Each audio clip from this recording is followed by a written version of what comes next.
I am here with a man that I believe I can call a friend.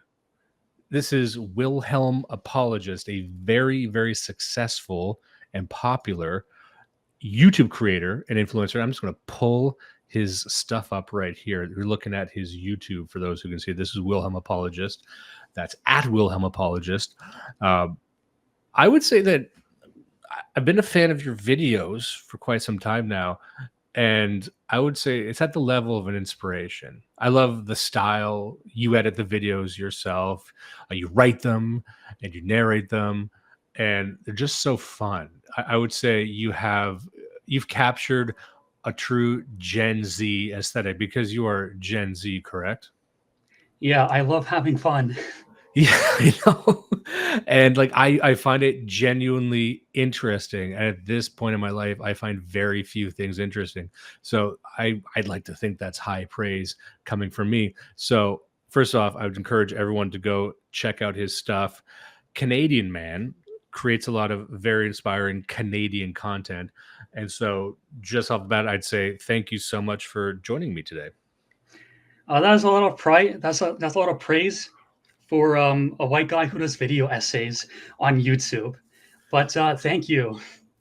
And another thing is that Wilhelm, he appeared at a couple of the events that we held. And we had one event in Toronto last December, which he spoke at. And he also delivered a speech at our most recent event a few weeks ago.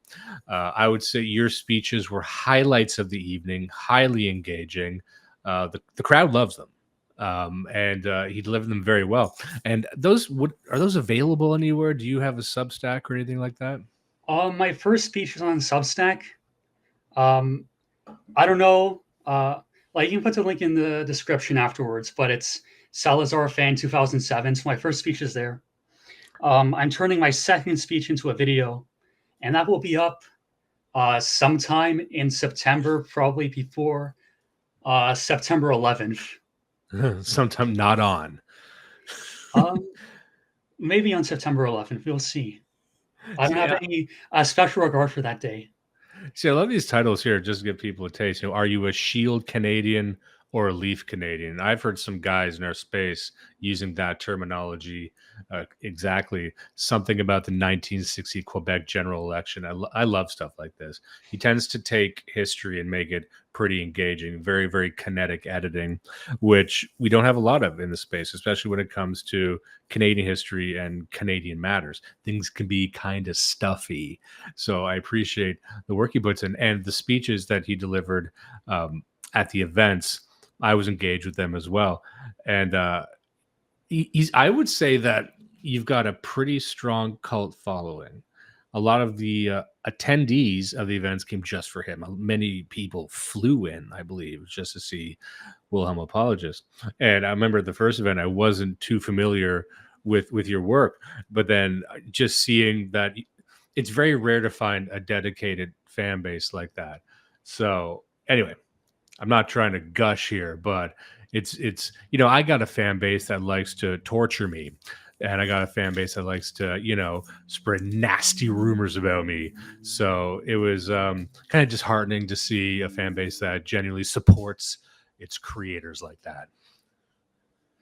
Yeah. I mean, again, you're giving a lot of praise. I don't. I'm just a guy who makes videos on YouTube. It's not to me. It's not that impressive, but I don't know. Other people see it as more impressive. I was wondering if you'd like to speak a bit on the last speech you gave. I know it's going to be a video soon, and it was quite a long speech. There's a lot that was covered in it, but maybe that's a good place to start.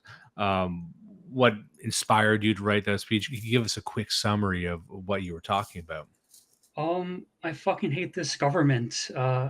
I I strongly dislike um, what is happening. Like, I guess everybody could say that, but when you put it in specific details, and I go over censorship on social media and the banking cartel, where you know, for a lot of people who don't know this, it's shocking to hear that like um, monopolies, or like the monopolies of MasterCard, Visa, Amex, and Discover can just take away your ability to earn money, and you have no recourse.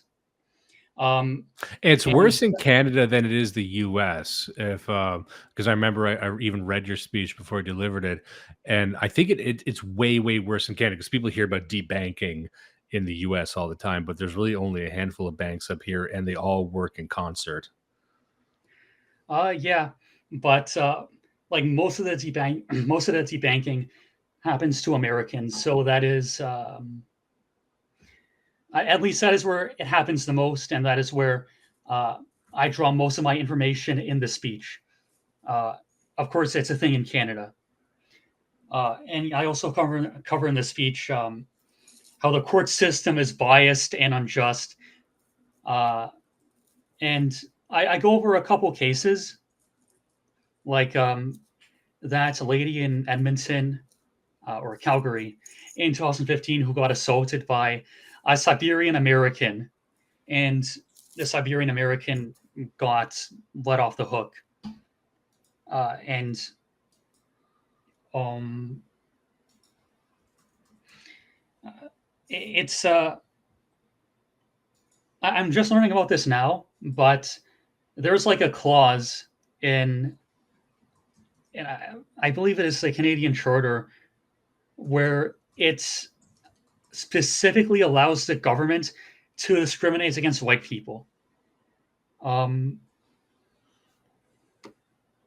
Yeah, I believe it. There's quite a few laws in the books. I remember many episodes ago, we even covered this on the show. We did a deep dive into the Canadian Charter of Rights and Freedoms and what's called the Canadian Constitution. And it's a very dense, it's the exact night and day comparing it between the American Bill of Rights and their constitution. So it's full of legalese, and I believe I can recall what it is you're referring to because it's full of these weaselly terms where it gives you a right, but then it amends it with within reason. You have this right, just like with weapons, like everyone has the right to own a gun within reason, and because so much power is surrendered to the judges in this country, it really is just up to any judge at any given moment how they want to operate in quote the spirit of Canadian law. That's completely subjective. and that's just the court systems and the banks and the censorship, but there's a lot of other things that are going on, like how border policy isn't enforced. Um, America has had this problem for a long time, and now Trump is sort of cranking down on the border. But if Canada bordered Mexico, we'd have the same border policy as the U.S. because a couple of years ago, like Roxham Road, where Haitian immigrants were going across the border unimpeded, that was basically the same as the American border. We just have less of it because we don't border third world countries. But it comes down to basic stuff like enforcing the border, or like making sure housing is available, where this liberal regime fails. Um, and it, the failure is so basic that, again, if you tell this to normal people, or people who do not follow politics, it's almost unbelievable. Like, how could you lose your money, lose everything you've earned, lose the ability to make money just by pissing off a couple monopolies? Or like, how is it possible that migrants are coming over the border unimpeded, and then they get free housing and hotels, and they get free food? That is sort of the basis of the speech. Like, we see it as normal because it's been happening for so long. It's the same thing. People say this a lot: boiling the frog. We've been in this scenario, or we've had this for like 80 years since the end of World War II. And any country before World War II would have enforced the border or would have a court system that doesn't have a bias against its own native citizens. And it also it goes into economics as well, where Devin Stack, Black Pill, he did a good stream a couple months ago detailing what is called the Patel Motel Cartel. Oh yeah, yeah. We covered this on the show too. That's one of those things where I guess most people just don't know about it. But if you explain it to people, even the ones who don't want to appear racist get freaked out about it. Yeah, you go to every motel or even any gas station, and it's run by certain people from the subcontinent, and that isn't that isn't normal. That was facilitated by the government by giving out generous loans that you know us citizens, us people who are born in Canada or America, would only dream of. Like, can I get these loans? No, I can't because I'm not an immigrant. I don't have this privilege.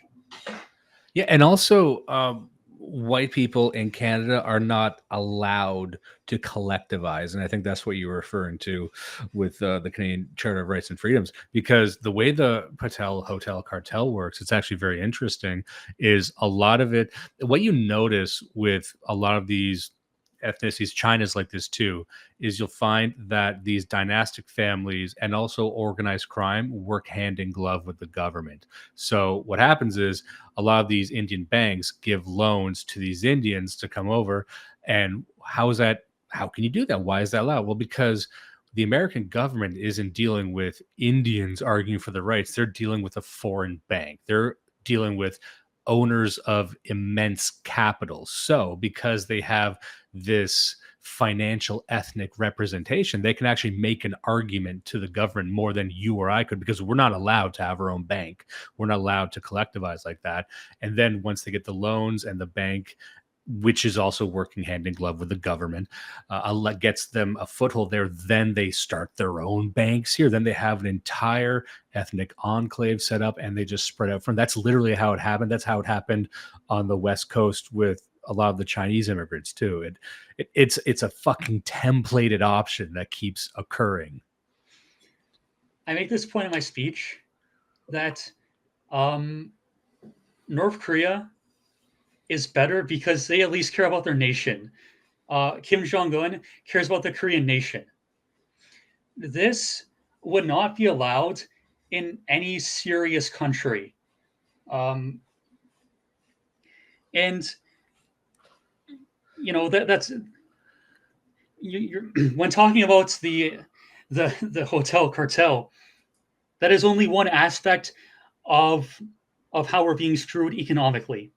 It can go on and on with every single point in the economy. Like, we can talk about how the trucking industry is being taken over by by the subcontinent, or how in the ports in Vancouver, like on the west coast, they have strong connections to China, and that is how a lot of fentanyl gets through. So Oh yeah, it's not just not just a lot of fentanyl, most fentanyl, upwards of 90% of fentanyl in North America, including Mexico, comes from China. yeah. So it's every single aspect, and I heard.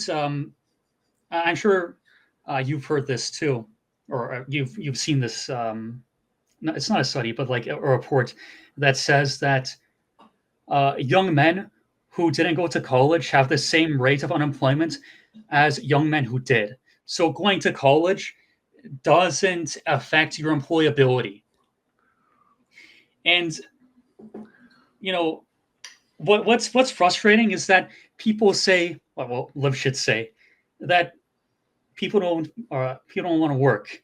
Canadians don't want to work, so we need immigrants, and that is just not. It's not cohesive with reality. Yeah, Because it's wait, fucking made because up. Yeah. the government gives subsidies to temporary foreign workers. So it just makes more economic sense for corporations to hire foreigners. So when it comes to unemployment among Canadian citizens, that is a product of our own government. Yes, people want to work. Canadians want to work, but why should corporations hire them when it is not in their own interest? Exactly. And what's frustrating is that I someone in our community posted this the other day. It was a screen capture of the news, like CNN or Fox or something. It was showing a poll they did. It was purporting to be a poll of Gen Z, and it was just showing these numbers that made no sense. There's no bearing on reality. It was something like 74% of Gen Z claimed they had their parents accompany them to a job interview. 60% said they had their parents help with their work. It's like, no, that's not fucking real. So the frustration so many people feel, and I think it's frustration getting into the realm of nihilism. It's, my generation, the millennials, we already distrusted the media. We know the media lies, but the lies have become so egregious that we're getting hostile towards it. Like, you're telling me that I don't want to work, like I'm gonna find you and choke the life out of you. You see what I'm saying? Like, how your entire life you have the media saying you're stupid, you don't even want to work. What's wrong with you? We need more illiterate Indians.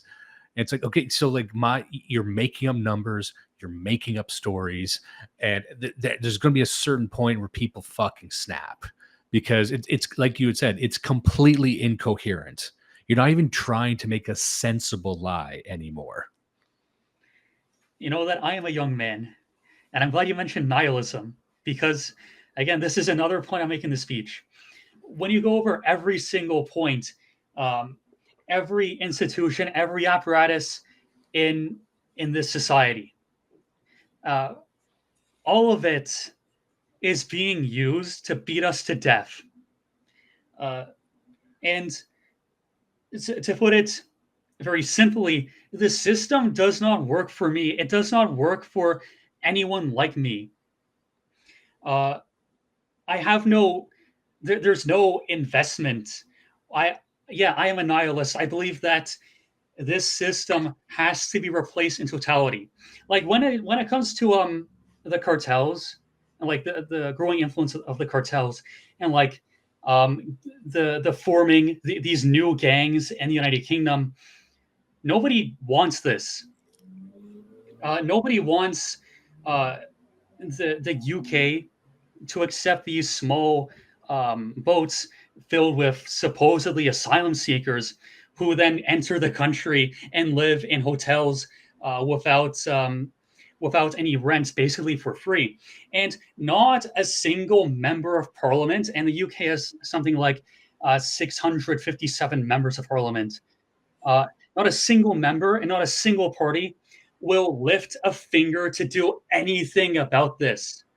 It's it's I read a funny tweet by our mutual friend John Carter, and something I really believe in. He had said, "England is our Palestine," and I think yeah. you and we both look towards England, and we're Canadians, so we have a certain genealogical heritage there, of course. But I look at England, and I'm like, I think it is worse than Canada. Just the excesses of the state and what they're trying to get away with. They're sending police around to arrest people who were merely complaining about their children being raped online. You're not allowed to do that. They'll give you a fine. They'll send you to fucking jail for that. And that is where the nihilism comes in because, I think I was saying something the other day. It was about the conservative argument for immigration, or one of the defenses is that these people pay taxes. And there was a time where that worked on people. It hasn't for a couple of generations, but there was a time it did. And they still say that now. It's a fucking protest, like Indians protesting, saying we're good enough to work here, we're good enough to pay taxes, we should stay. But taxes don't mean anything. First of all, to my generation, certainly not Gen Z, because what are taxes? I'm not going to get into modern monetary theory or anything here, but the idea of taxes is you're paying into the system. That doesn't work on young people because what's in it for me? We already accept that this system is actively working against us. Maybe I don't want people paying taxes in the system. So you're trying to sell me that this new group is helping prop up the system that is already leaving me behind. How is that a selling point, you fucking morons? Well, what I'm saying is even beyond that, this is what elected representation looks like. Um, this is what democracy looks like. Uh, we cannot, or we are ruled by specific interest groups.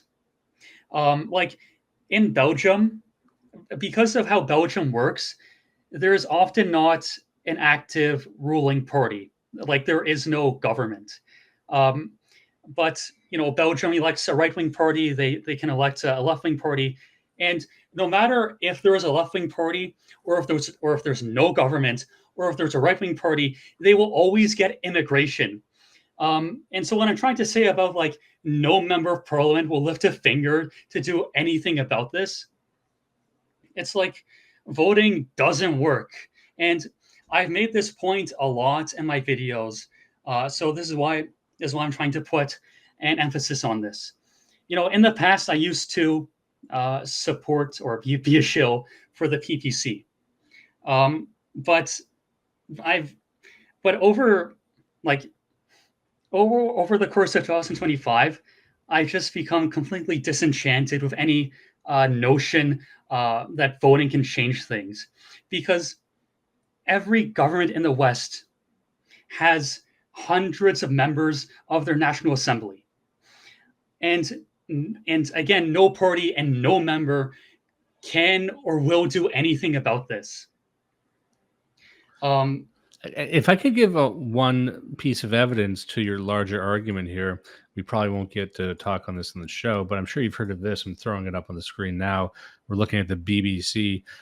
Some people have heard about this. Germany's far-right AfD party suffers series of candidate deaths ahead of local vote. Just to read a little bit here, as many as 6 candidates for Germany's far-right party have died in recent weeks ahead of local elections in the big western state of North Rhine-Westphalia.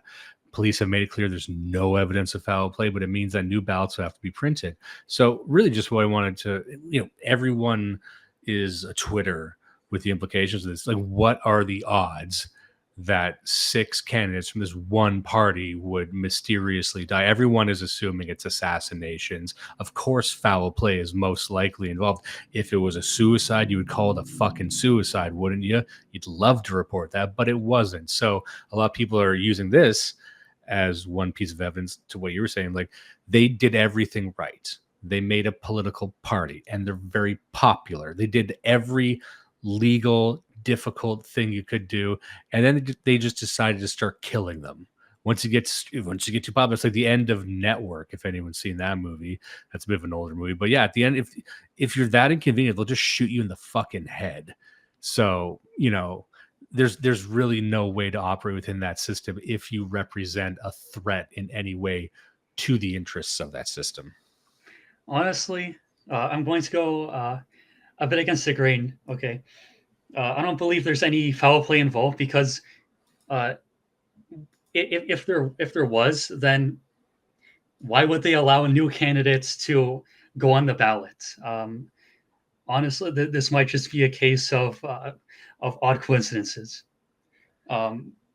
Too many banana peels sitting on the ground over there in Germany, eh? Could be. But what's more concerning about the AfD is that the Social Democratic Party, I believe, has openly floated the idea of banning it, and they might get the support of the CDU. I'm not big into German politics, but as far as I know, the AfD might be banned in the next decade. Now, this is just what they do every time one of these parties I think we've seen this in France as well. It's like once you start getting popular, they'll say, well, we're just not going to let you. We're not going to let you be the leader because we can just do that. We can decide to take our ball and go home. And then what are you going to do? Something crazy. You have to, right? That's if every legitimate course of action is robbed from you, what is left? Well, what's even more crazy in France is that Marine Le Pen, who leads National Rally, like in the I believe the last election in France was in 2024, but she actively did rallies with African immigrants in France. And there are pictures of Marine Le Pen dressed in African uniform, dancing with African migrants in the streets of Paris or Marseille. And even then, like the Macron's centrist party or liberal party and the socialists led by Mélenchon, they conspired together to allow to uh, get her not to win.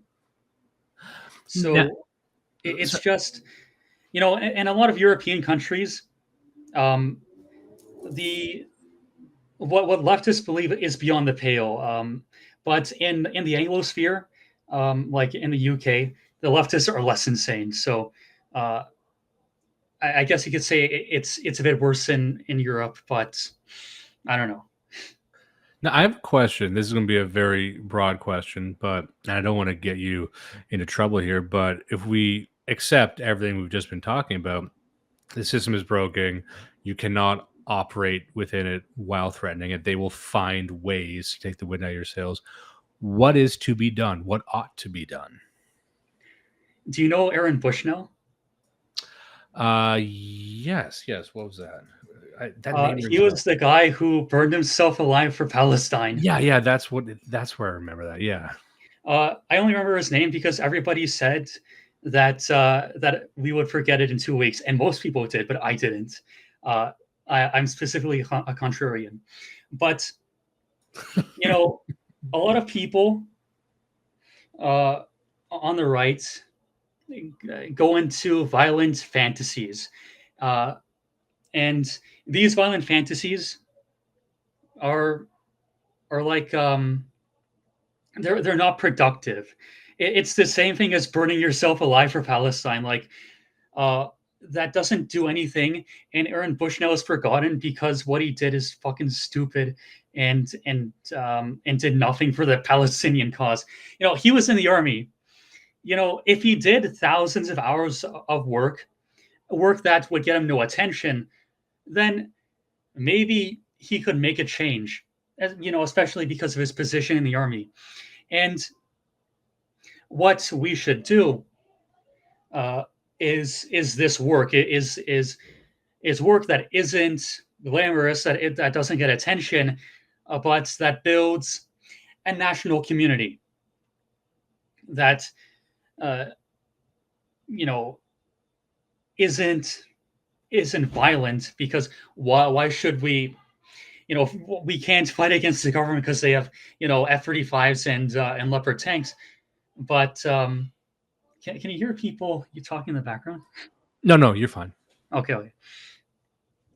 So obviously, violence is not on the table, but it's the same thing as the Dominion Society, because you did the interview, or you did an interview of Daniel Tyree like a couple weeks ago. That's right. Um, we can do pressure groups and do events like I'm sure we'll talk about this later in the interview, but I'm doing something with I'm facilitating IRL meetups.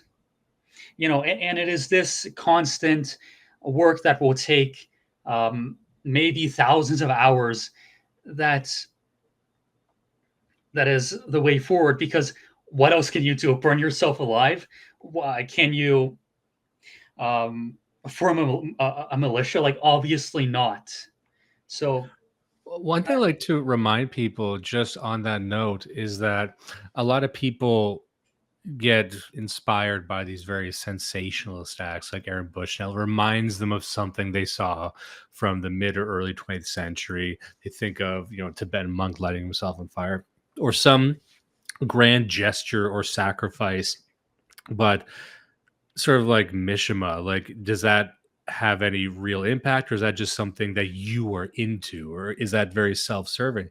And one thing I remind people of is that we get entranced by these tales of revolution throughout the world, especially in the Middle East.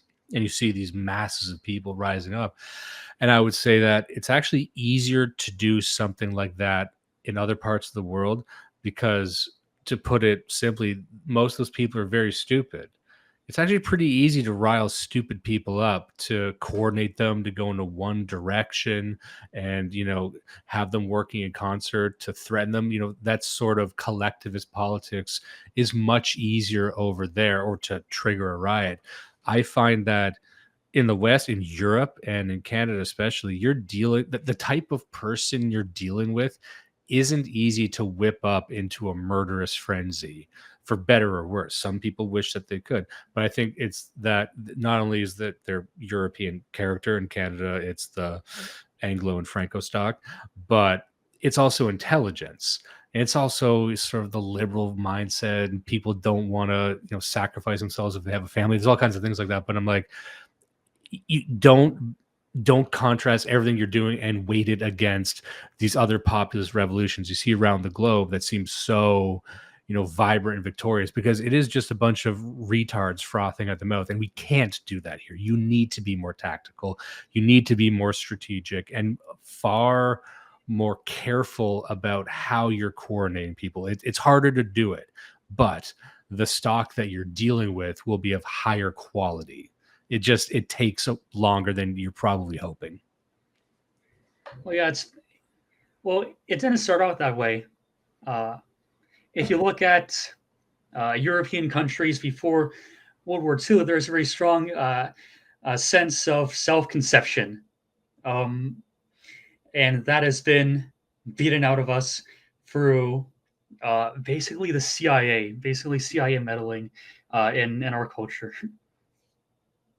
One thing I saw this video, and it was a bunch of British men, maybe like 1,000 of them, standing in the road, chanting in unison, "Send them back." And everyone assumed it was because of a migrant protest, but it turns out it was a bunch of football hooligans, and it was about the other team, like, send the other team back.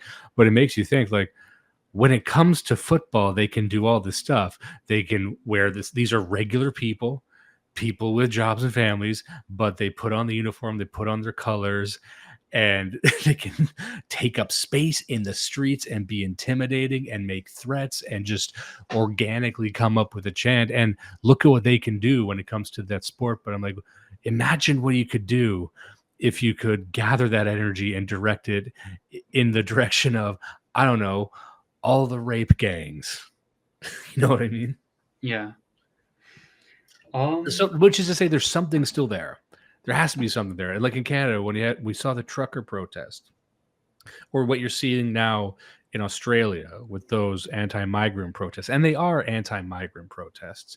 It's got a pretty wide spectrum of people that have been attending those events in Australia. And I mean, you're seeing all kinds of non-whites there. You're seeing libertarians, you're seeing conservatives, you're seeing some liberals even. It's not explicitly, what they're saying, like a white nationalist event, although they are involved.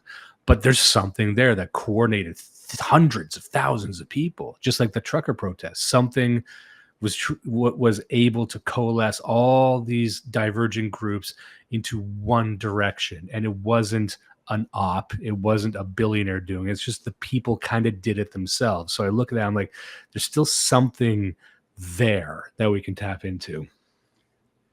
People may have forgotten this, but there were also widespread anti-immigration protests in Canada last year, and those went nowhere.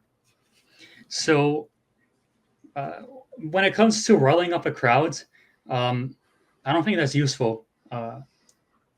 And I say this specifically because I'm an elite theorist. Um, it has to be an organized minority. An organized minority. You have to build that first before you can marshal an army. That's a good point. So in Canada, that elite, let's just, workshop some ideas here. Would this be an elite within the people to interface with the other elites in Canada? And this is something my friend Black Horse and others talk about. They have the Laurentian elite in Ontario. You've got the Western elite. You've got the Quebec elite. So these would be their own cartels, these own dynastic families who control so much capital and have their hooks in all the media and everything. So would this be an elite to, interface with that elite, or our own elite to replace those elites? Um, I've made a video about this before. Uh, agriculture and heavy industry are more right wing because they're attached to um, the country. You can't move farmland, and you can't. Industry is harder to move, um, and so in right wing countries like Franco Spain and like Quebec under Maurice Duplessis, um, they uh, they encouraged agriculture and heavy industry because that was the economic base of uh, of their elites. In Canada, agriculture is, as far as I know, um, not not a powerful force, or at least it doesn't it doesn't have the same interest, or it does not generate the same elite interest as agriculture did in the past, because in the past agriculture was more important because that was a larger part of the economy. And in Canada, we also don't have a lot of heavy industry like Iran or China or Russia. So when it comes to elites, or creating an elite that can compete and interface on the same level as the existing elites, like in Quebec or the Laurentian elites, I don't think that's possible because there isn't, like, the base for that doesn't exist anymore. So as far as I'm concerned, the only way to do it would be similar to the Bolsheviks, uh, or even uh, I'm blanking on the names, but you know what I'm getting at. Yeah, those would be, I would, somewhat militaristic or sort of like malicious in a sense as well. Would we be, they'd be revolutionary in nature, but in that sense, it would be to either overtake the elites entirely or represent a threat to them so that they acquiesce. And I remember this is what was it, George Sorel in Reflections on Violence. That's what he was talking about, where he said, because he was a syndicalist and he was complaining about the communists and a lot of the other syndicalists, because he said, if you're against this system and you want to deconstruct the system, you must want to deconstruct it in totality. And there is no negotiation. And he was complaining that so many syndicalists rile people up and create such fervor that they're eventually invited to the negotiation table with the powers that be. And then they negotiate whatever it takes to get them to stop. So then they become reformers. And so he was saying, you never become the Bolsheviks. You get to a certain point and then you effectively sell out, or the leadership sells out, which completely defangs the movement. And I think I've even heard the same complaints from Guillaume Defay about, because George Sorel was talking about sort of from the left wing perspective, and Guillaume was talking about it from the right wing perspective, and saying that it happens across the board. Everyone says they're a revolutionary, but no one actually is. Yeah. That's that's a big thing with populist politicians who promise change. They get elected and then they become part of the system. Um, it's like a lot of people say on the right, on the online right, that we should take our own sides. Like when it comes to Ukraine and Russia, like why support either side? Take your own side. Or when it comes to Palestine and Israel, um, but our side does not include Zionist billionaires or um, or the tech elite like Peter Thiel or or other billionaires who have no interest in restricting immigration. And I feel like to compete on the same level as as the current ruling class, you would have to align yourself with one of these factions, and aligning yourself with the pre-existing billionaires. They have demands, and they're going to, and you're either going to fulfill their demands or or or not, and then you're going to get cut off forever. I got a question for you. We're just speaking of revolutionary movements and the Bolsheviks. I'm an old chunk of coal. It's over for me. But speaking from the perspective of Gen Z, what's the temperature of Gen Z? How likely is it that you could gather these people up into any sort of coherent movement? Because you hear stories all the time like Gen Z is the most deracinated, nihilistic, individualistic generation, regardless of their personal politics. I mean, A, is that correct from your perspective? And B, are there any obstacles to getting Gen Z on board with something like we were talking about versus generations past? Um, I don't believe that there is a significant difference between Gen Z and other generations in terms of their uh, willingness and capacity to organize. Because if you wanted if you wanted to organize, then uh, the main obstacles are like, okay, how do you deal with the CIA? How do you deal with the lying media? And then it comes to the actual um, people material.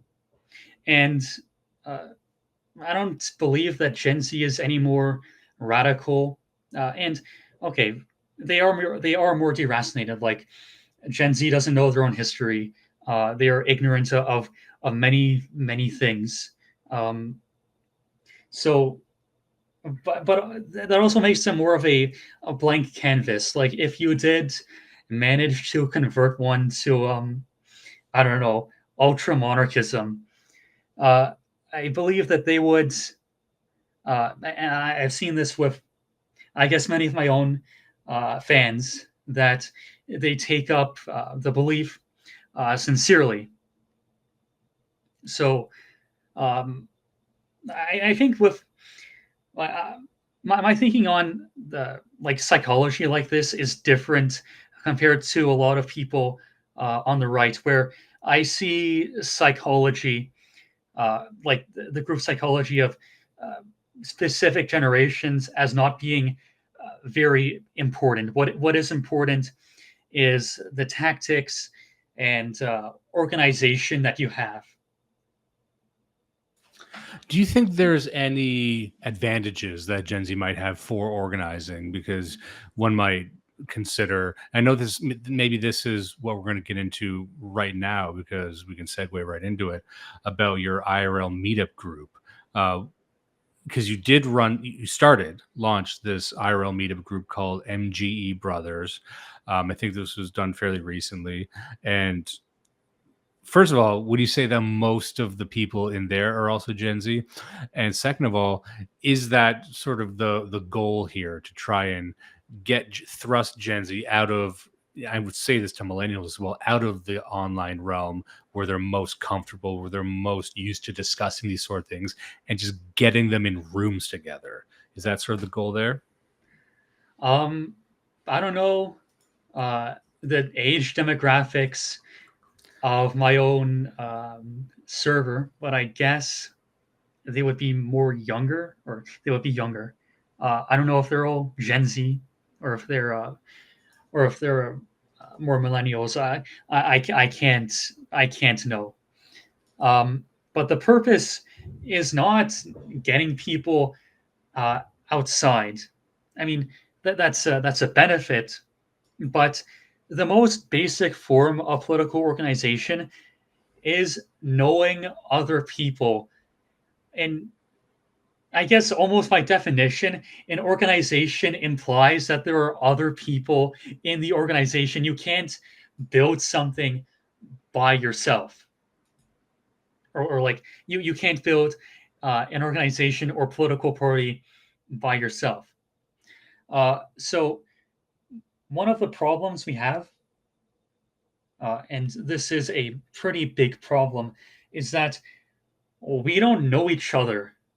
Yeah, sure, we know each other online, but any serious organization has people who engage in real life. And so what I'm trying to do is build these most basic connections. It is not an advocacy group like the Dominion Society. It is not a group for formation like Second Sons. Uh, it is very specifically getting to know new people who are on your own side. Um, and as far as I'm concerned, it will remain like that for as many years as necessary before uh, I can or am willing to build anything more on top of it. And And also, I read uh, like people can get this from my videos that I read a lot about Serbia before 1914, and I know a lot about the Black Hand and Young Bosnia. Like these are groups based on personal connections. We do not have like you would expect that with the amount of discontent in Western countries that you would start getting groups like this. That you would get a Young Bosnia in Canada, or a young um, or even a Black Hand in any other Western country. But these groups simply do not exist, and the main reason I believe why is because we just don't know each other. There's um, no organization is possible. I was reminded, reading of the Black Hand of Codreanu over in Romania and his movement. And it was very much the same thing. And what he was trying to, you're dealing with a lot of young men who are military trained. And I think that creates different problems and opportunities.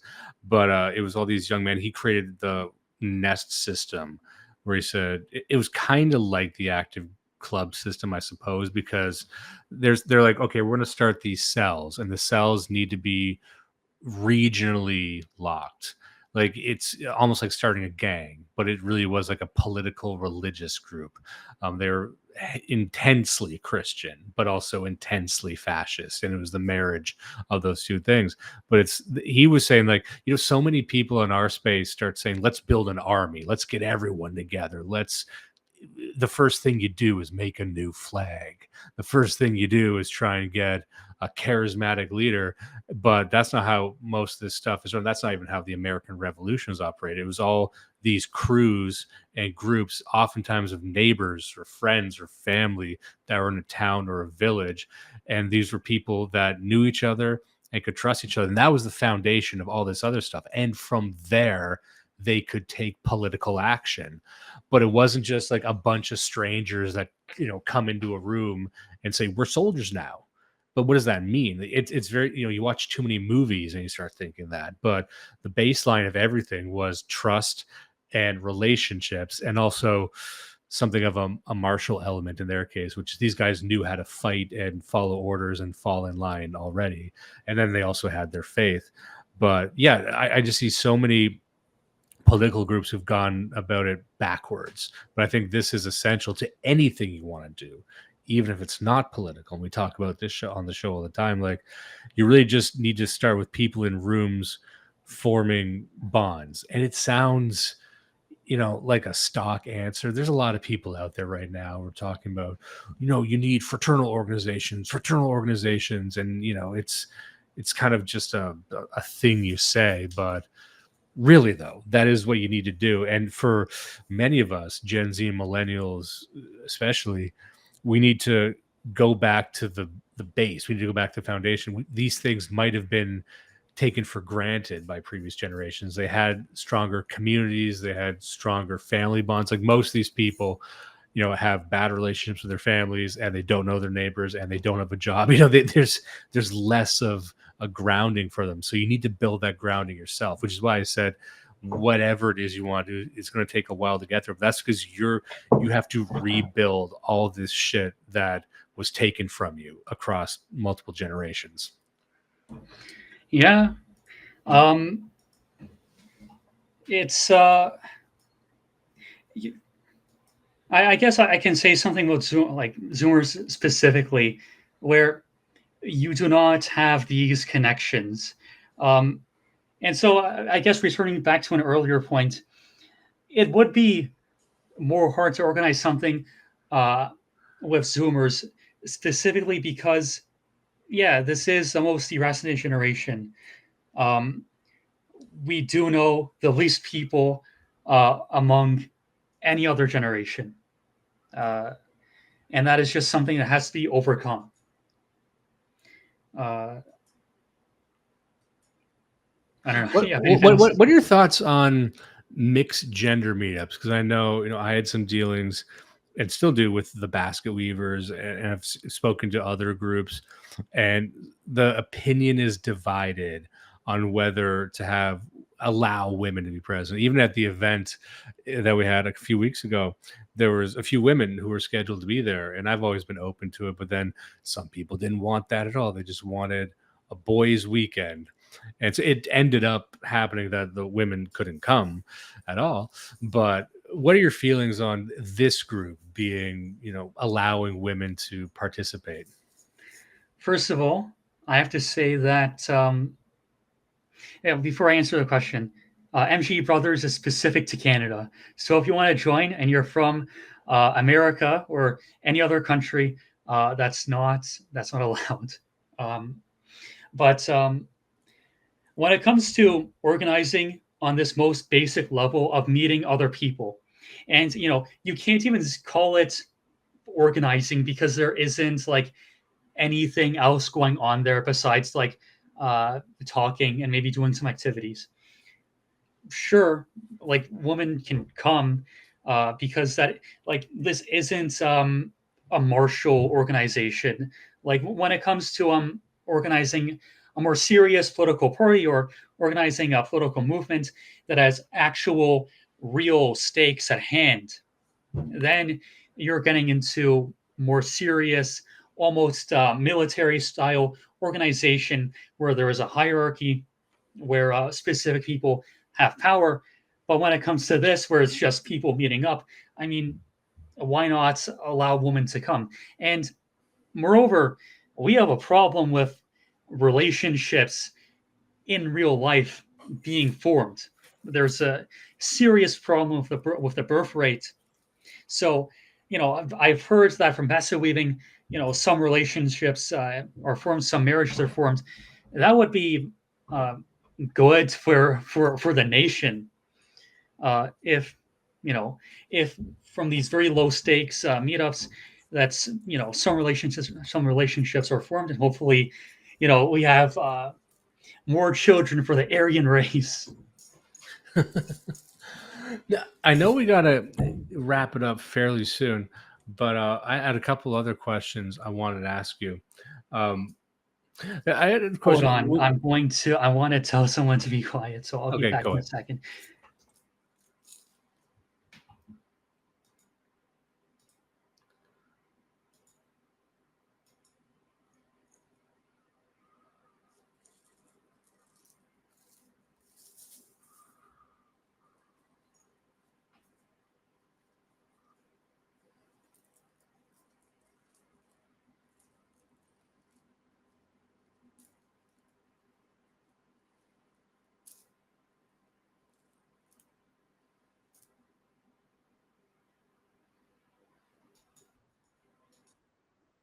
Okay, I'm back.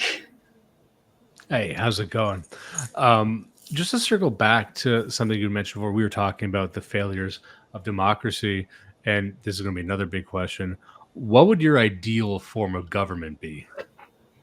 Uh, I've talked about this before, uh, sort of jokingly, but I do consider myself to be a czarist. Okay, and to me, Tsarism can be taken out of its context of imperial Russia and applied to other contexts.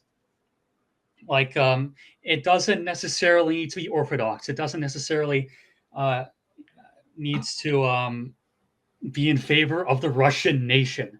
To me, Tsarism has three aspects, which is um, perennialism, or Christianity, uh, nationalism, and autocracy. And in the most basic sense, I'm in favor of an autocracy. I do believe that government uh, should have no democratic mechanism, because any form of democratic mechanism poisons the function of government, because it presumes that everybody who is taking part in voting is equal. When in reality, as Joseph Demetra explained, we are all on a chain of being. A parent, I mean, a child is subordinate to their parent, who is subordinate to the autocrat, who is subordinate to God. Um, and you know, I call myself a Soros, but it could also be, uh, as I've said in other videos, ultra monarchism or super reactionary ultra monarchism. If Tsarism is too Russian for anybody's taste, um, so I don't think that's a broad question at all. I'm in favor of of an autocracy that is both theocratic and nationalist. I like that answer. That's similar to me. When I've been asked that question before, I said fascist monarchist in the streets and ANCAP in the sheets. Because my ideal form of government might not be possible. There's a lot of evolution that takes place to get a proper monarchy, a proper dynasty, the type of monarch that you would want. So if I don't get that, then I'll just be a meme and cap. So if I can't have that, then let me have nukes and slaves. I can't have that, then we're not having a conversation. I wash my hands of it. Yeah, And people think I'm joking. I'm like, no, that's what I want. These two things, or fuck off. I guess I could call myself a czarist with Canadian characteristics. Um, and I think a lot of people will have a problem with me uh, or using the term czarist, because they cannot possibly imagine that it can be extricated from its context in pre 1918 Russia. But I do believe that certain ideologies can have a more um, can have a meaning, or a doctrine that can be taken outside of its context and be applied to other contexts, but you know, being shifted uh, to accommodate certain realities that we are facing now. So I'm not like a czarist, like I'm not necessarily in favor of a hereditary monarchy. Uh, I think the time of hereditary positions of government has passed. It doesn't work anymore. For example, well, I'm going to speak about Serbia again. In Serbia, there is a king called Milan Obranovic, and he um, married a woman who was infertile. So he could not continue his dynasty. One of the things that people bring up in order to justify monarchy is the idea that kings plan in advance because their sons will govern the country, so they have a personal investment in the future of the country. But you look at the late monarchies, like in Serbia or like Nicholas II in Russia. or Carl in Romania, who like Carl II, who was a big gambler. Like he had massive debts to banks because he was like spending millions of dollars on like gambling, hosting parties. These kings did not give a shit about the future of their countries. So I'm not in favor of hereditary monarchy for that reason. There has to be a new way, a better way to select the leader of a country. That's true. It seems that the populace of the United Kingdom seem to love their royal family. I'm not sure that they revere the royal family. I think they see them more as celebrities. So their wide acceptance can be possibly correlated with how little power they actually wield. Whereas, when I said I'm a fascist monarchist, a lot of things would need to be different and they would need to be perfect, and we don't live in a perfect world. So that's why that's almost like a science fiction fantasy I have. And even people who call themselves openly monarchists, and there's been a few of them in our spaces, they're seen as eccentric. Like it's not even a serious position for most people, and I understand that. It's just I'm too weird, man. I'm too fucked up. Whenever someone asks me for a solution to modernity or whatever, it's going to be something mind bending and radical. Once you really think about these problems all the way to the bottom, you either become nihilistic and reserve yourself to your fate, or you become preposterous, which is where I'm at, which is where I think a lot of our shared listeners are at as well. Let's circle back to MGE Brothers. Uh, will you put the link to it? Will you put the link to it in the description? Absolutely. I was going to put it up on screen too, but I didn't know if you just wanted the Discord up on the screen because there's people's messages in there. But I will certainly put the link in the description. Okay. What I will say is that uh, this server is not for a regular political discussion. It is for meeting people in real life. If you join this server, join with the intention of actually meeting people and using the channels for that purpose. If you want to share a meme, if you want to discuss politics, you can do it anywhere else. This server regulates all discussion other than meeting people in real life. What sorts of events or meetups have you been seeing so far? I'm always curious about this whenever I talk to people who get into stuff like this. Usually, it is hikes or meeting at a bar. Sometimes people play pool. Uh, so it is just meeting other people at different places. It is nothing. It's nothing special.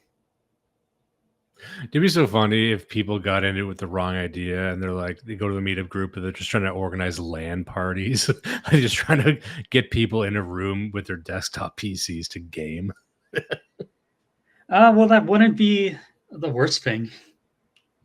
I've always thought about this, and this is something that we talk about all the time with our events organization. Like, what sorts of interesting events can we do? And I'm always trying to get people more outdoors because I know that a lot of these groups from across, the Western world. There's a lot of these. I know basket weavers, for example, they're big in England and the UK. It's a lot of bars, it's a lot of cafes and stuff. But I'm always trying to get people to go hiking, go rucking, do really physically engaging things. Like even the last event we did, it was somewhat of a cop out because we did it at this very expansive cabin, but the plan was to get people to go camping, which is probably what we're going to do the next time. We're going to have a mix of cabins plus yurts plus tents and a whole spread of different options for people. But I know there's people who like, let's go hiking for 3 days up a mountain, let's go fishing, let's do go rent a fucking boat and go somewhere, all kinds of, go sailing, find someone who knows how to sail a boat and take a few guys with them. So that's the level that we're thinking at, and I think there's a lot of opportunity to engage more people with more types of events that also teach them practical skills. Um, I know nothing. All I know is meeting people at bars and doing hikes. I'm useless. So yeah, you guys getting drunk together? What's Wilhelm do when he lets loose at the bar? Um, I don't know. I love having fun. Yeah, what do you do? What do you do for fun? You know, because we actually got we got to hang out at the event. Everyone was drinking, everyone's smoking and getting loud and everything. And Wilhelm fit right in. But I'm wondering, yeah, what do you do for fun? Are you like the life of the party when you're at these things? um, Usually, I don't know if you could tell. I don't go to parties or events a lot. The most I do is uh, is go to these meetups. Um, I'm a typical Zoomer. I don't. I'm not big into partying.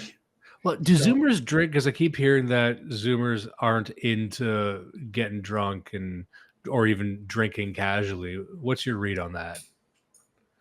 uh, that's true for a lot of them, but uh, I'd say that like half are not into drinking, and the other half drink a lot.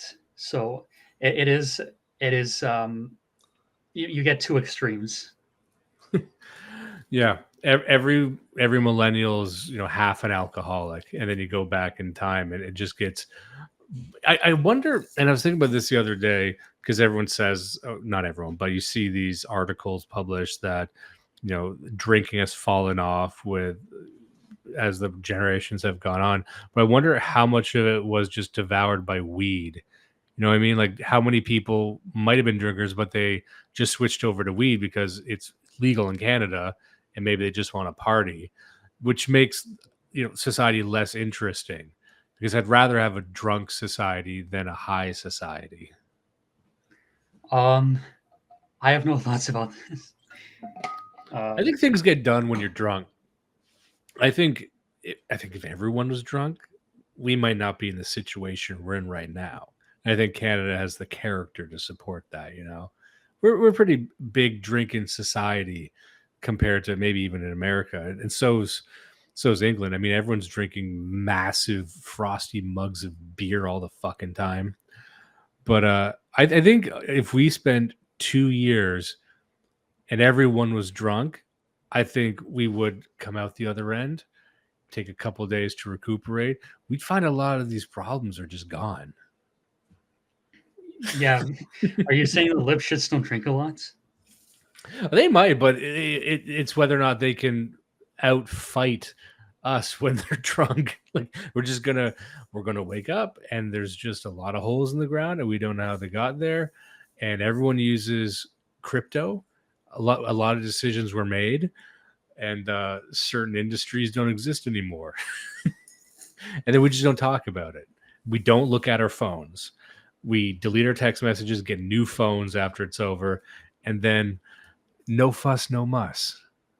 That's my politics. I believe in politics that have huge, retarded decisions being made because we don't do that anymore. Everyone negotiates, everyone nitpicks and pokes holes in nuanced strategy. I'm like, you know what? Who didn't do that? It was the founding fathers of America. You know who didn't do that? Sir John A. Macdonald, the first Prime Minister of Canada, who was a notorious fall down drunk, who would wander into the woods and disappear for days at a time and come back with the pelt of something that you've never even seen before. That was a great man.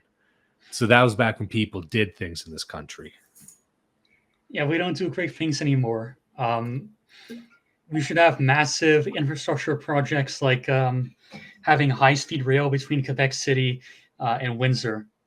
We don't do great things anymore. Agreed. So, and maybe this could be the last thing that we end on. I know when we were speaking before, you had mentioned the need for ideological education. And I was wondering if you could expand on that. Oh yeah, I'm glad you brought that up. Um, when it comes to the murders of let's say, I don't know if you remember Ebba Ackerlund in Sweden, but she was murdered by um, an immigrant, uh, and the parents forgave the immigrant. Uh, and the reason they did that, the reason they were forgiving, is because, in a very real sense, they didn't know any better. Um, What was her name again? Can you just repeat that so I Ebba can? Ackerlund. Okay, sorry. Continue. And the reason people hold, or the majority of the population believes in this democratic system, is because they don't know any better. They're not invested in politics. Like it is it's the Pareto principle. 20% of people consume 80% of the politics.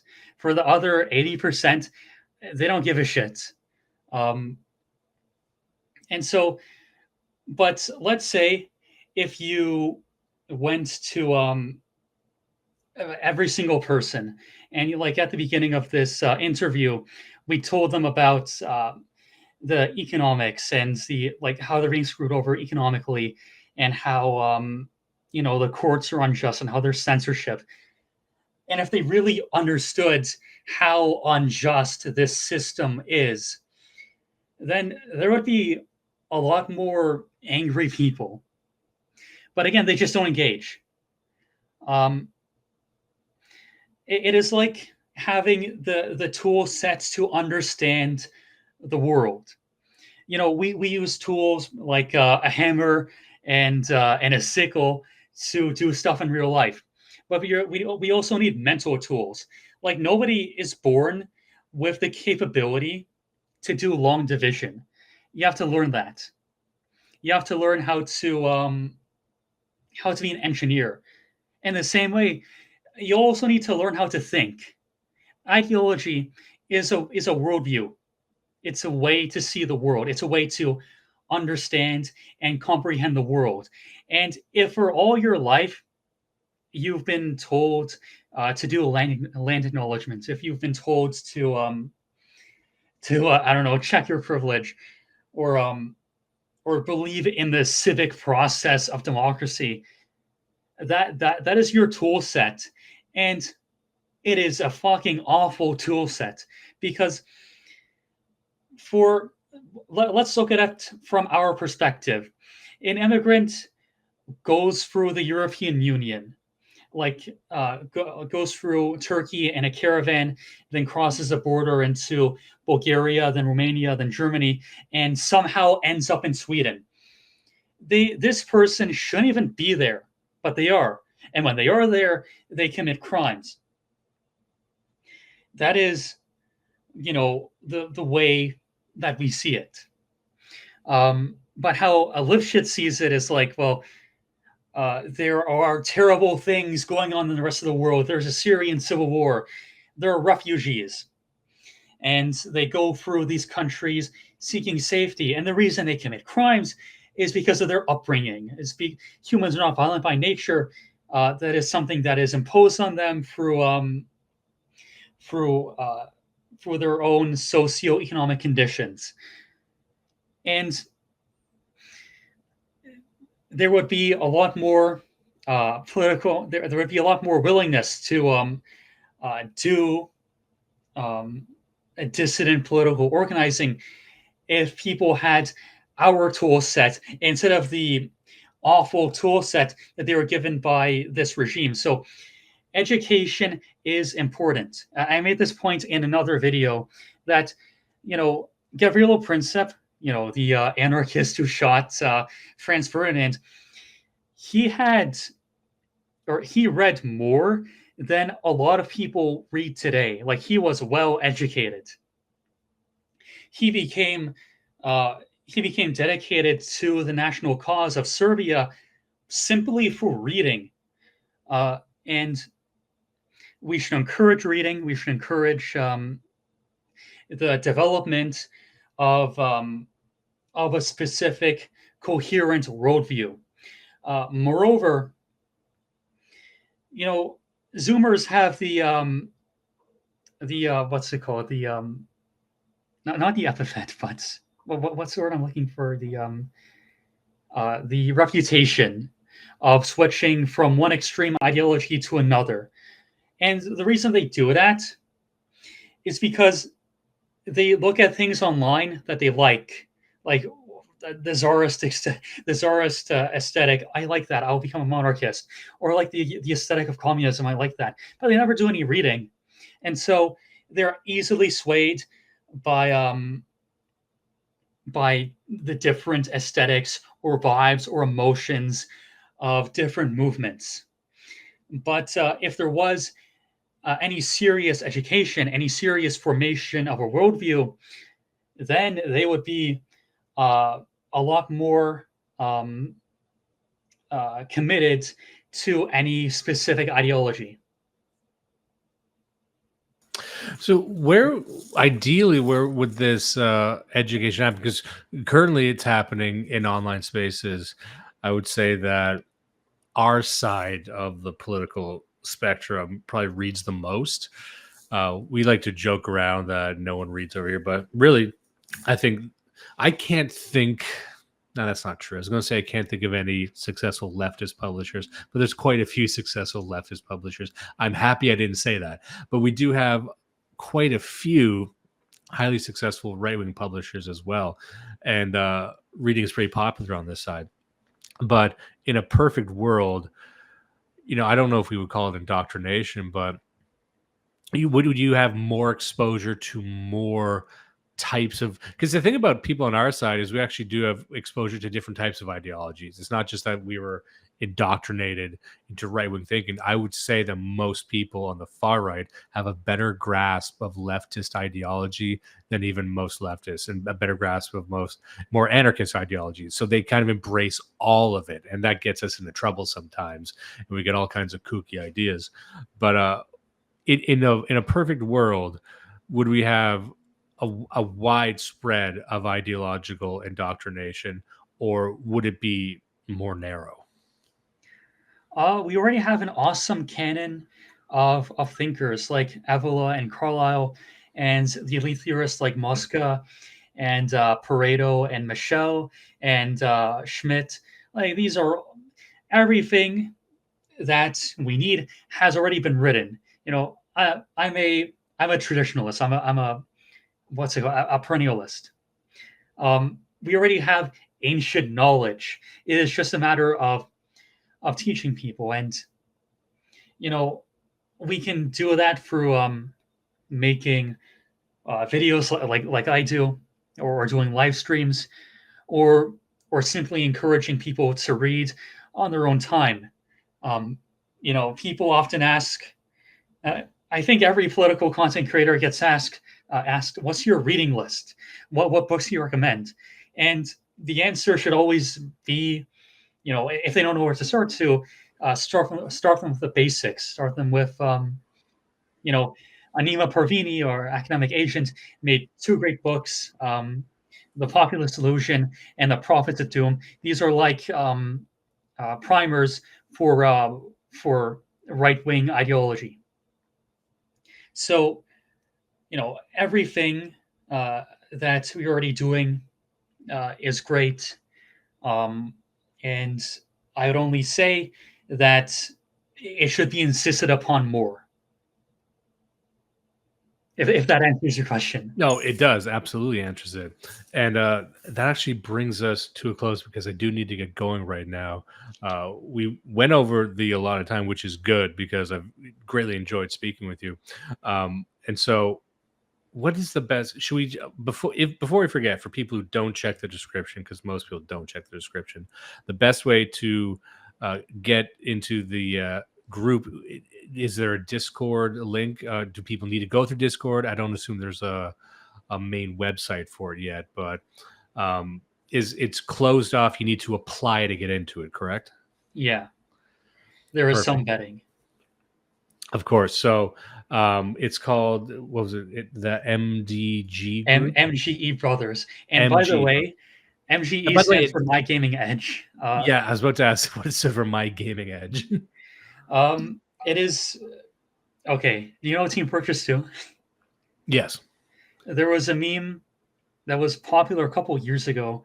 Now it's kind of stale, but it's like it's just drawings of the TF2 mercenaries uh, being buff and like saying uh, like little blurbs like uh, I could show you a picture of it. A lot of it is in Russian, so you wouldn't.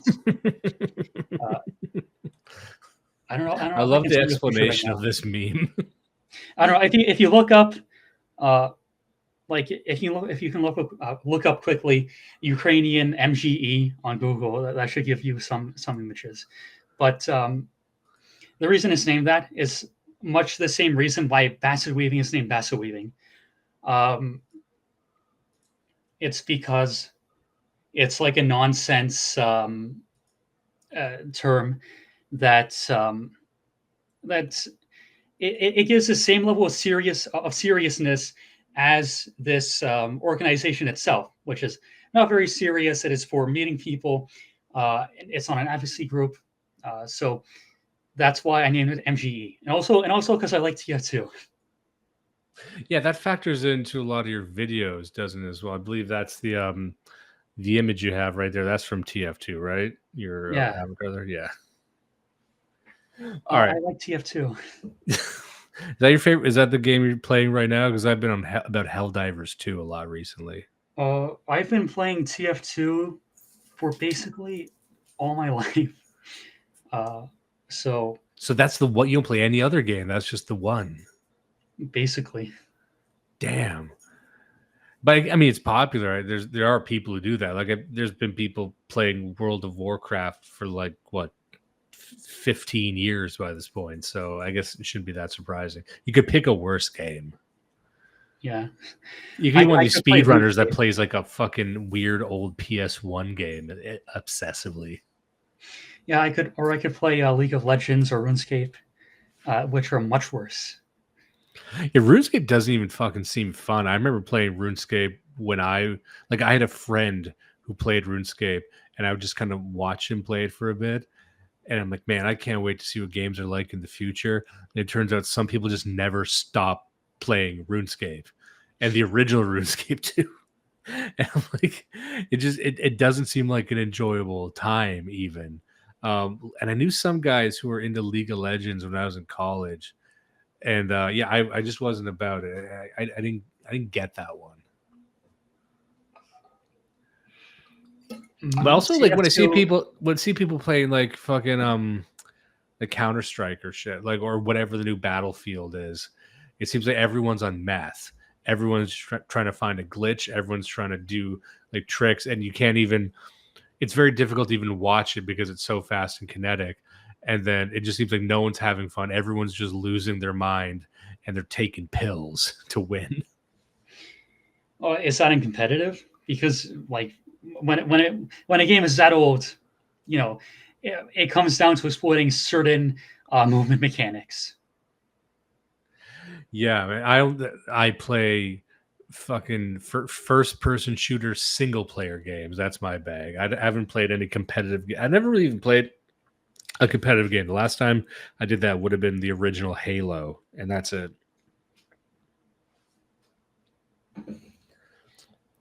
Anyway, so that I think that brings us to a close. I just want to thank you again for taking the time. Everyone, check out Wilhelm Apologist on YouTube. It's an amazing channel, great videos.